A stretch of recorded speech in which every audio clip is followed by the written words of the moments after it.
گیا سبق سنتا تھا میں نے چلو کروں. ہاں چلے. تمہارے لیے رمضان کی راتوں میں اپنی بیویوں سے مشغول ہونا حلال کیا گیا. ایک ترجمہ یا تمہارے لیے رمضان کی راتوں میں اپنی بیویوں سے بے تکلف صحبت کرنا حلال کیا گیا. بے تکلف صحبت کرنا حلال کیا گیا. وہ تمہارے لیے لباس ہے اور تم ان کے لیے لباس ہو.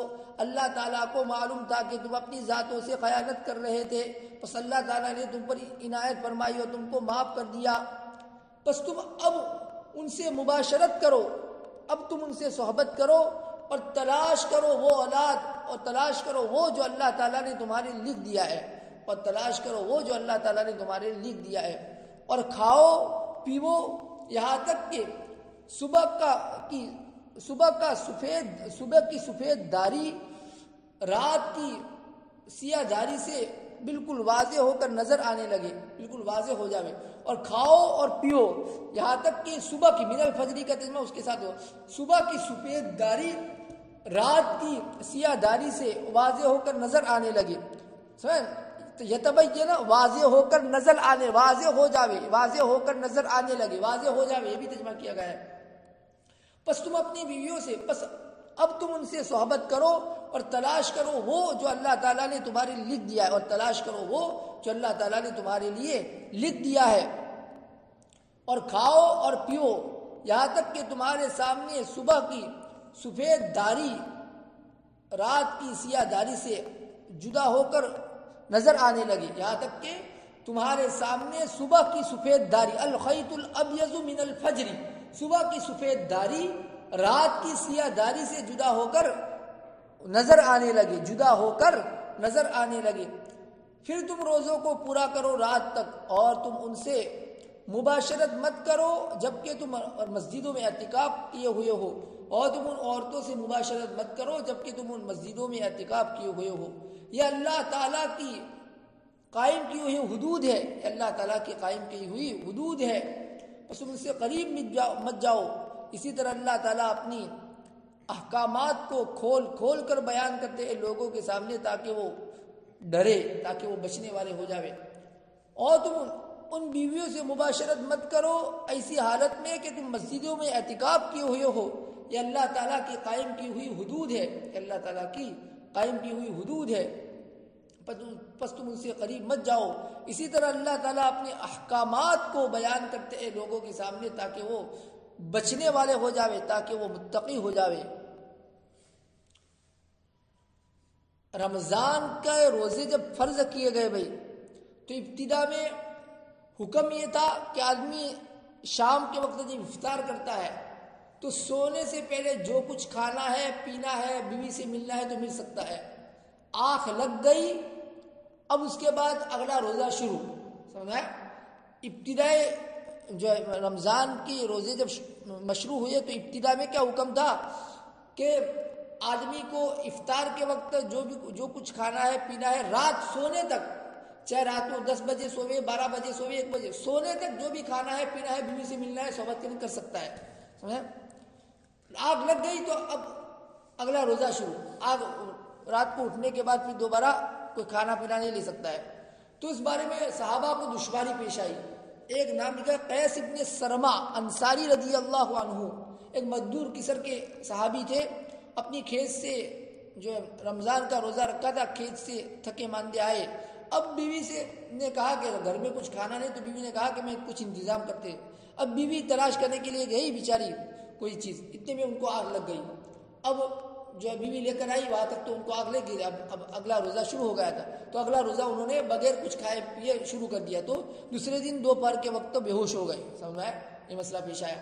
کچھ صحابہ کو اپنی بیویوں کو سے ملنا تھا تو اب آگ لگ گئی، اب تھکے مانے آگ لگ گئی. اب جب آگ کھلتی ہے تو اپنی بیوی سے شریعت نے منع کیا ہے، پھر بھی صحبت کر لی. اس طرح کی دشواریاں پیش آئی تو پھر اللہ تعالیٰ کا حکم آیا. سمجھا کہ پہلے تمہارے لیے رمضان کی راتوں میں اپنی بیویوں سے صحبت کرنا جو حلال نہیں تھا اب حلال ہے.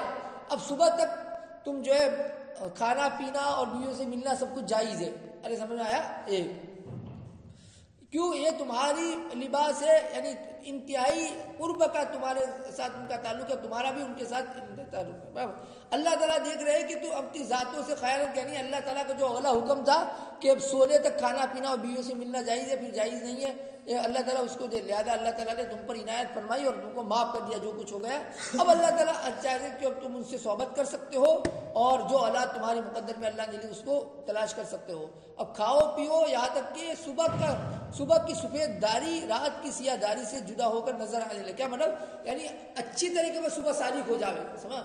صبح کی سفید داری رات کی سیاہ داری سے جدا ہو کر نظر آنے لگے، یعنی اچھی طرح صبح ہو جائے۔ اب جو ہے صبح ہو جائے، اب کھانا پینا اور بیوی سے ملنا سب حلال نہیں ہے، اب روزوں کو پورا کرو رات تک۔ یعنی سمجھ میں آیا؟